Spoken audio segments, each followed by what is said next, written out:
কোরআন থেকে বিশ্বনবী আমাদেরকে জানান, ফালা তা'লামু নাফসুম মা উখফিয়া লাহুম মিন কুররাতি আ'য়ুন জাযাআম বিমা কানু ইয়া'মালুন।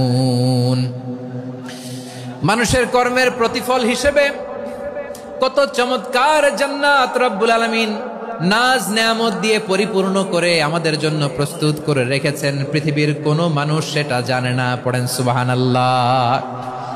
এটা যে কত সুন্দর, আমাদের আমলের প্রতিদান হিসেবে কত চমৎকার, fantastic, eye catching, fabulous paradise তিনি আমাদের জন্য রেডি করে রেখেছেন। এটা কেউ জানেই না, কল্পনাতেও আনতে পারে না। সুবহানাল্লাহ পড়েন। আবার হাদিসে কুদসিতে বিশ্বনবী ফরমান, রব্বুল আলামিন বলেন, আ'দাদতু লিইবাদিয়াস সালিহিন মা লা আইনুন রাআত ওয়ালা উযুনুন সামিআত ওয়ালা খাতারা আলা কলবি বাশার। আল্লাহ বলেন, আমার নেককার বান্দাদের জন্য এমন চমৎকার জান্নাত আমি রেডি করে রেখেছি, মা লা আইনুন রাআত, কোন চোখ সে জান্নাতকে দেখে নাই, ওয়ালা উযুনুন সামিআত, কোন কর্ণকুহর সেই জান্নাতের আওয়াজ শুনে নাই, ওয়ালা খাতারা আলা কলবি বাশার, মানুষ কল্পনাতেও জান্নাতের ছবি আঁকতে পারে না। সুবহানাল্লাহ, কল্পনাতেও ছবি আঁকতে পারে না। পৃথিবীর যত বিখ্যাত বিখ্যাত ডিজাইনাররা আছে সবাইকে একসাথে বসিয়ে যদি আমরা বলি জান্নাতে যে চেয়ারের মধ্যে আমরা বসবো, এই চেয়ারের একটা ডিজাইন করেন তো, কোটি কোটি ডিজাইনকে একসাথে করা হলেও জান্নাতের একটা চেয়ারের ডিজাইন হবে?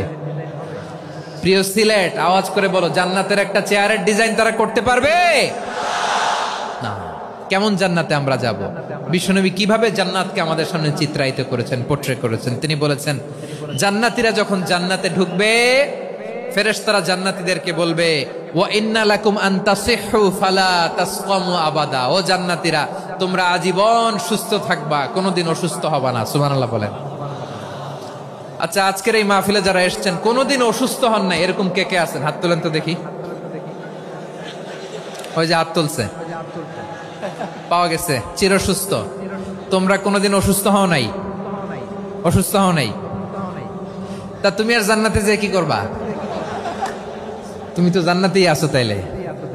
ফেরেশতারা বলবে, ওয়া ইন্না লাকুম আন তাসিহু ফালা তাসকামু আবাদা। এটা এমন জান্নাত, চিরকাল সুস্থ থাকবা, কোনোদিন অসুস্থ হবা না। সুবহানাল্লাহ বলেন।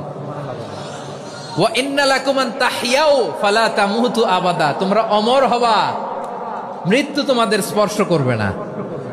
সুবহানাল্লাহ। অমর হওয়ার জন্য আমরা কত কিছু করি। জান্নাতে গেলে অমর হওয়া যাবে, ঠিক কিনা বলেন? তোমরা চিরকাল বেঁচে থাকবা, তোমরা আর মরবা না। ওয়া ইন্না লাকুম আন তাশিব্বু ফালা তাহরামু আবাদা।